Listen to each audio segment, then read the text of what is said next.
Jag är uppvuxen här på Kinnekulle i Västra Götaland och just nu så sitter jag också i Munkängarna.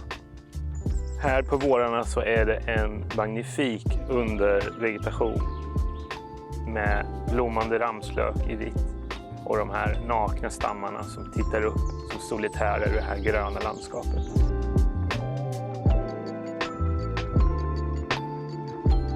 Under hela min barndom och tonår så bodde jag här på Kinnekulle. Och jag drog mig inte för att dra ut trumsetet mitt på ängen och sätta mig och spela i solnedgången eller mitt på dagen. Just för att få känna friheten. Att känna sig obehindrad, olåst. Och det är också det som jag alltid försöker eftersträva när jag ska skapa någonting. Jag behöver bli lite frisläppt på något sätt. Och just också att det är en ganska trevlig målbild att försöka uppnå just frihetskänslan i trädgården som jag skapar. För att jag vill också kunna delge de här känslorna till andra människor.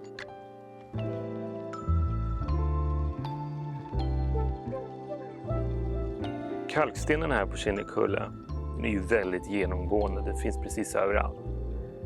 Och det är ju en sedimentär bergart.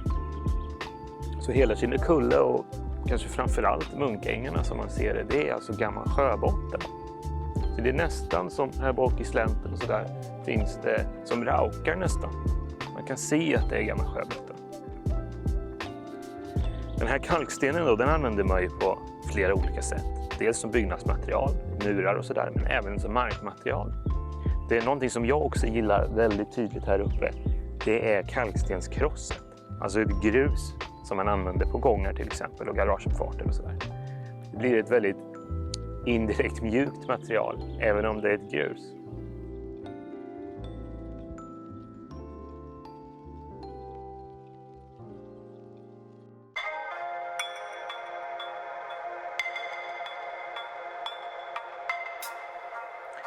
Något som jag upplever väldigt typiskt för kullen är just de här olika rummen som man träder in i när man går genom naturen. Det kan vara så att man först träder igenom en grind ut på en äng till exempel, där det står och betar ett gäng kossor. Man går på den här lilla stigen och de här flerstammiga hasslarna är runt omkring en. Man går igenom nästa grind och träder in i ett fantastiskt skogsliknande rum med de här höga kronorna som verkligen omsluter en. Och sådana här typer av olika rum som man går igenom på sån här vandring, det är just någonting som jag vill försöka efterlikna i min trädgårdsdesign. Det kan vara med just omslutande träd eller med en pergola till exempel som jag ofta använder mig av i min design. Och just det här också att man är på väg mot någonting.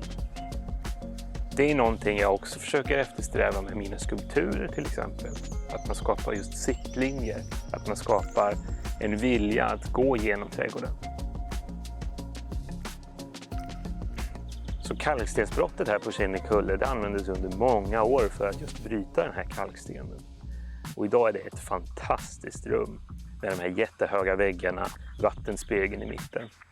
Och även om det här är ett väldigt stort format på platsen så använder jag just de här idéerna till den lilla skalan i trädgårdarna idag.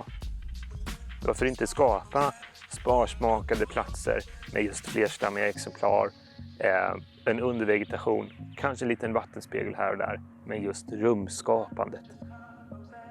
Och det är ett typexempel i just kalkbrottet på Kinnekulle.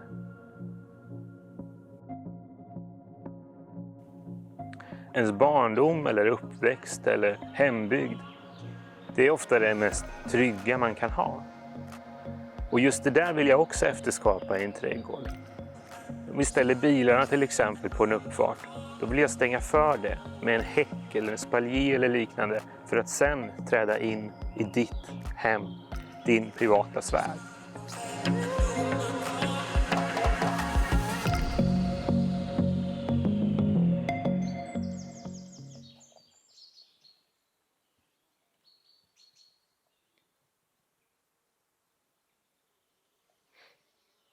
Mm.